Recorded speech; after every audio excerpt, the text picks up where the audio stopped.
Hello, everybody. How are you doing? I hope you're doing good, because, I can't actually hear you. But I love you, so let's read a story from our friend Sony Kitty. Sunny Kitty. You actually literally explained to me how to say your name, and I already forgot. I feel like such an asshole. Anyway, let's read the story they sent us. They ruined the perfect job. Oh dear. Hello to the wonderful Moonhorse. Hello. The awesome Sango. She's actually resting right now. She's not feeling so well. And the always terrific Celestial Herd. Years ago, I had what at first I thought was the perfect job for me. A job at a pet shop. I absolutely love animals, and it would be easy for me to socialize and interact with people. My love of animals and passion to give all of them excellent care made it really easy for me to talk to people. It should have been just perfect for me. I will now introduce the people who were the main cause of why things were terrible. The owners of this pet shop. They were one of those constantly breaking up, or broken up, or reconnecting couples. Oh, I literally just read another story about something like this. Wow. They had 3 terrible children that were often in the shop getting in the way. And these people need names, so we're going to call them Mr. Fedora and Miss Crazy. Let me explain. Mr. Fedora is called so because he had the personality of a neckbeard in the body of a gym rat. To those of you who don't know, when someone is a neckbeard or a legbeard, but they don't look it, it is said that they have a Fedora. I know this, because I made up that term, and I'm so happy that it's becoming this popular. It makes me so happy. This is my legacy. Oh god, this is my legacy. The inner fedora that shines in their personality/words/actions. Miss Crazy, I honestly think she's narcissistic, rash, childish, and temperamental. It's a very, very bad combination that made her volatile and unpredictable. When I first started, everything was great. I was paid well, the shop had a good variety of animals, but not too many, a manageable amount. I was familiar with all of the products we sold, and could competently sell anything. The customers were friendly, and they came and went at a comfortable rate. It seemed like the owners really loved me. It was a great time in my life. At first. But then the cat breeding incident. See, I used to breed, groom, train, and show cats competitively. My Twitter picture is my boy next, a chestnut-covered oriental shorthair. My YouTube picture is my orange and white oriental longhair, Kaboom. So my bosses knew that I used to be very involved with the pedigree cat world, and they wanted me to falsify pedigrees for the stray cats that they had to sell for more money. We took in stray cats and would spay or neuter them, pay for them to get a full examination by a vet, and then sell them just enough to cover the vet bill. But I guess they really got greedy, and they asked me to tell people that the cats were American Shorthairs and make up paperwork. It's a long explanation, but I convinced them that it would be too much work to make up enough paperwork to fake several generations. A pedigree is not just the name of the cat and the name of its parents, it's a collection of mother and father family lines as far back as you can go.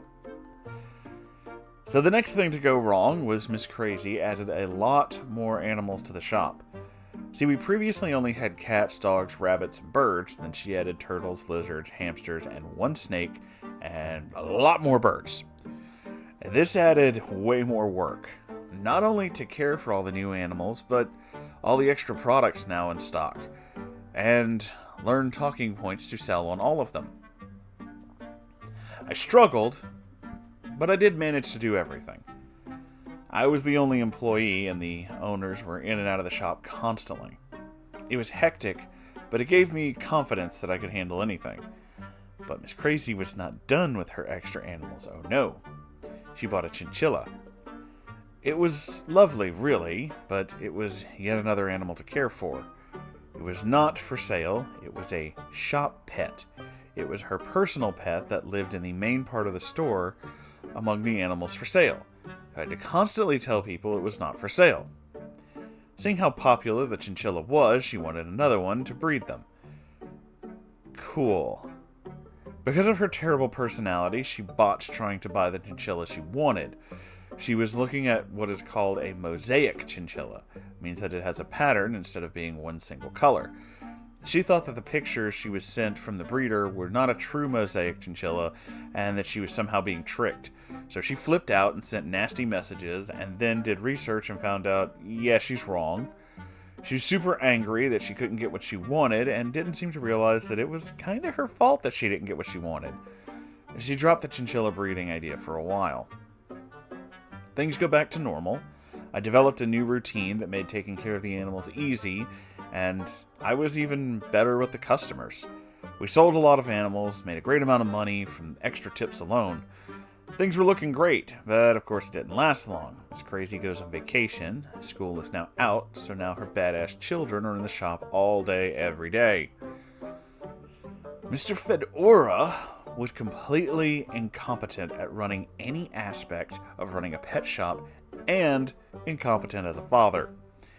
He and the kids were constantly in the way, and everything was stressful and took twice as long. Miss Crazy would be gone for a week, and while she was gone, Mr. Fedora got worse every day. He would yell at me for taking too long at anything. I was never fast enough for him.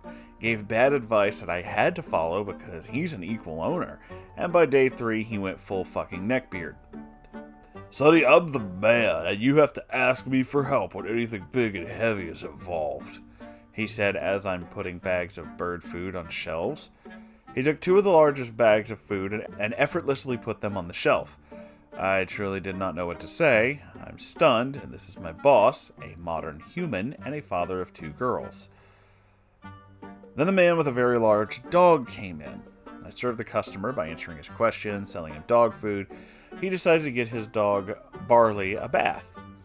At some point, Mr. Fedora walked away to do who knows what. To make a point, I get Barley into the very high off-the-ground bathtub by myself. Mr. Fedora comes rushing into the room. Sonny, no! What is it? He's very upset, glaring and smiling at me, and confusing the dog in the tub. I want to help you. It's too heavy to lift for a girl. Heavy thing is what men are for. Why don't you know that? I only smiled more.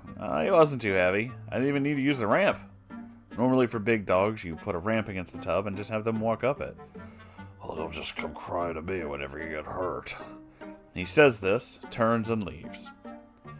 Barley was a good dog. He was large but easy to clean, so I was able to do the job pretty quickly while not sacrificing any quality, and called the owner for pickup. I cleaned the washing area and returned to my usual duties. The kids wanted my attention, and I had to give it to them. Their parents had made it clear that I was to drop everything to tend to their children if the kids asked for me. I had to play with them in the back room while the customer came back for Barley. Mr. Fedora would not stop making sexist remarks about me to the customer. The customer would laugh nervously and make comments like, "Oh, okay," and "Oh, goodness." I couldn't take it anymore. I left the back room to talk to the customer and try to save the shop's reputation before Mr. Fedora ruined fucking everything. To my surprise, the customer bought a new leash and paid too much and told me, "You keep the change." I could tell he felt sorry for me. I was pocketing the money when Mr. Fedora made a grab for it. "That's not yours," he said as I backed away from him. He had his hand stretched out expectantly. When someone says keep the change, that is the tip he gives to me. "That's a tip we both earn, and half of it is mine." He snapped his fingers dramatically and put his hand out again. I slide out a single dollar and give it to him and pocket the rest. He lunged for me and ripped the money out of my hands. What a fucking asshole. I screamed and tried to take it back, and he had this big shit-eating grin, being the bigger, stronger person, so I couldn't pry his fingers open. But that doesn't mean that I was helpless.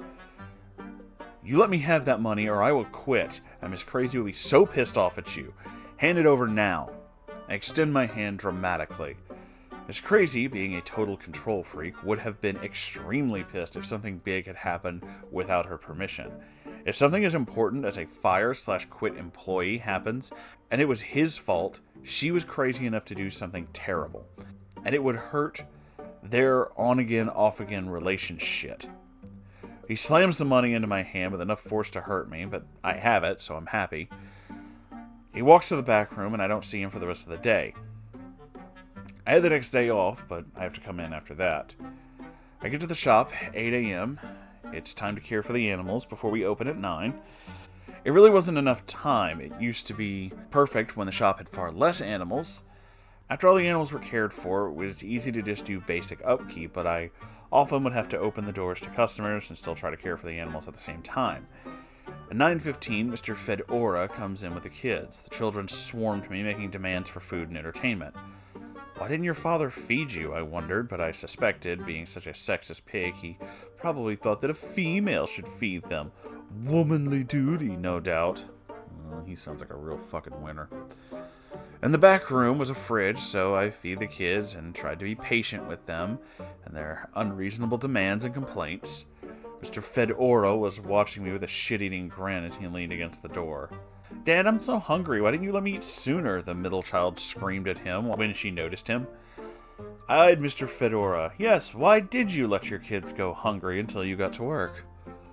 Well, because, Sonny, as a girl, you will need practice with children. You're doing her a favor. His grin is even bigger and creepier than before. I gritted my teeth, and the oldest kid turned to me, squealing happy. You're having a baby? No, I replied. Never. Why? Not all people want children. I was still snarling, not doing much to keep my temper in check. Well, why? They all asked. You might think so now, but you can't fight your feminine nature. You'll want children someday. Ooh, I really don't like this guy. Don't you like us? Asked the little boy. It's nothing personal. I just don't want kids of my own, I said, dodging the question. Truth was, no, I didn't like them. I know it's not entirely their fault that they're bad kids. They were raised by such terrible people. I did feel sorry for them, and I still hope they're all right and will grow up to be normal adults. I'd prepared the 3 plates and left to care for the animals and attend to the customers who were coming in. The rest of the day was him and the kids trying to convince me that I would be a wonderful mom. Ugh. He took the kids home and left them with a babysitter and came back to continue my feminine nature would compel me to want children. Oh, I really don't like this guy. At this point, I'm 24 years old, not some kid who didn't know what she wanted. I'm a grown woman who has made a choice to be child-free. I would not last much longer. I worked there for 2 years, and I had had enough. The first year and a half was good, but whenever alone, Mr. Fedora would be a sexist pig, and Miss Crazy would act alright most of the time, but every now and then she would completely lose her fucking mind. I would leave because she would go really insane on me. My last day was a great day. Many of the animals sold. Many groomed. Many products sold. There was a shitty moment when Mr. Fedora pulled me aside to say that I was acting weird that day. When I explained that it's my anxiety, he said, well, there's no reason to be anxious. You just take a deep breath and get yourself under control. I walked away with no comment, internally screaming. But he left soon after that, and the day continued to be pretty great. Miss Crazy and I were cleaning up, getting ready to go home, and she told me that I could have the next 2 days off. She asked me what I would do with my time off. Oh, I'm going to go to a cat show. I've been training my cats in agility, and I think we really have a chance for first place, I said. She grins at me and says, oh, really? That's great. Well, have a great time. But she paid me for the week, and I went home, tired, but, feeling pretty good. The cat show is a 2-day event, and I was having a great time despite my cats only doing, okay. So much for all that agility practice. When it came to the real deal, my cats are, lazy. It was good to see so many friends after such a long time of being away, but as I was packing up to leave, I got a bunch of texts and calls. I didn't hear my phone, so it must have been on silent. I read the text. She'd sent me a novel about how she needed a babysitter. I had babysat the kids in their home once before, and it was a lot of money, but I really didn't feel like it. I was typing a polite no when I get a new message from Miss Crazy. I was going to pay $15 an hour, but never mind. I found another babysitter, and now she's going to get all that money. You should never ignore me. When you ignore me, you lose out on big money. Do not bother coming in tomorrow. I don't want to see you. Don't come in till I call you. I looked over all the texts and found that in 10 minutes from the first text, she sent 43 messages and called 15 times. Holy fucking shit. I reflected on all the crazy bullshit that had happened. Mr. Fedora and Miss Crazy fight all the time, and it's stressful. They would give me contradictory orders. The sexism from Mr. Fedora and the crazy was constantly changing my schedule. So much more. I'm fucking done. I quit. I text back, and then I blocked her number. I wanted to send a rant about all the terrible things that they had done, but I was actually worried that Miss Crazy would do something, well, crazy. She did not like to be called out for her bullshit. She was very unstable, and I didn't want any extra drama. I never heard from them again, but I do miss the best parts of that job. I miss the great customers, the animals, the great pay. If I ever get rich, I'm opening my own pet shop. On more than one occasion, Mr. Fedora, Miss Crazy, and the kids would leave for a 2-week vacation, and I would run the store alone. Those were the best times ever. I know for a fact that I can run a small pet shop by myself. I had to do literally everything all the time. I can do it, and I know that I have before. I hope there's a pet shop in my future someday. I hope there is too, because it sounds like you put up with all kinds of shit, and I really hope that you get the dream that you're aiming for. It's a lot of work to finally get a hold of that dream that you really like, but I'm fairly certain, you know what, no, not even fairly, I am certain that if you try your hardest, you can absolutely do it. I feel the same way about all you guys. Now, let's go on a little rant, shall we? Not just his constant use of "it's women's work" and bullshit like that. This idea that every single person on the planet exists for the purpose of reproducing little crotch goblins. I fucking hate that. I absolutely hate that. Look, I'm going to go ahead and say this right now. It may not come as a shock to a lot of you, but I don't want kids. Never have. And I have gotten the millions of fucking reasons and convincing arguments and excuses. Oh, it's different when they're your own. Really, Margaret? Because if it doesn't work out, I can't take them back. Yeah. It's not like trying out that Camaro and realizing, you know, I really don't like this. It's not like that at all, is it? No. Well, someday you'll want one. I'm 33. I still don't. Nope. Sorry, not gonna happen. Well, if you ever meet the right person, you'll want to settle down and have kids. I've met the right person. Neither one of us want kids. How much longer do we have to settle down before it happens? Because it ain't fucking happening. I'm a firm believer in the non-conventional family. I was raised in a non-conventional family. I'm a very, very hardcore believer in the idea that there is no such thing as a specific and perfect family. This idea of like the nuclear family where everybody exists just to have 2.3 kids and, oh, that's just what you do, and then you live in the suburbs, and it's like, it's bullshit.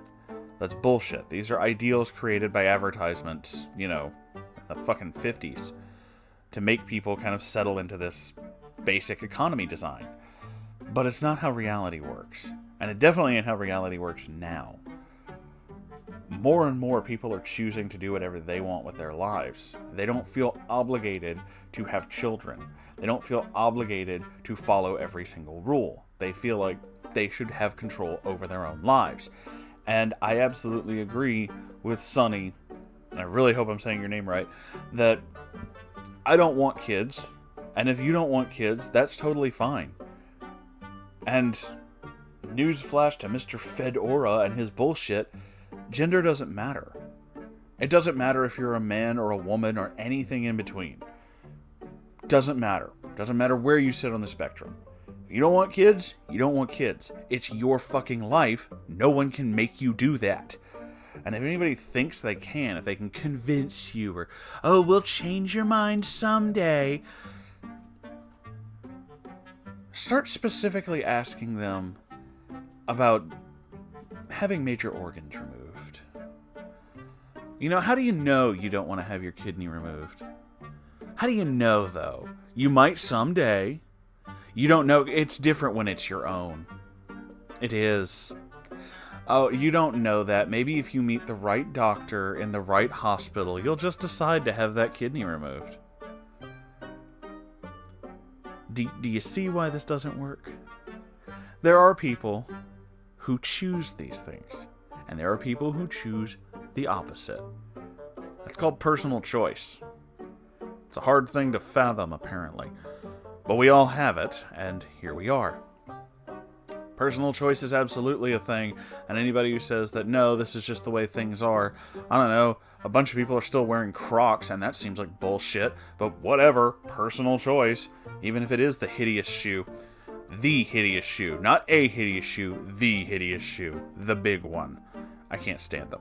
Anyway, with all that being said, I love all of you. Remember to like, comment, and subscribe. Also, if you would please, donate to Patreon or buy something from the merch store. And keep in mind, when it comes to Patreon, hint, hint, plug, plug, every Saturday there is a live stream, and anyone who donates to Patreon, well, your name runs up on the live stream. However, if you donate above the basic line, your name winds up at the end of every video. Yeah, that's a thing. I know, right? Fucking wild. Anyway, I love you all so very much, and I'll see you in the next video. Goodbye!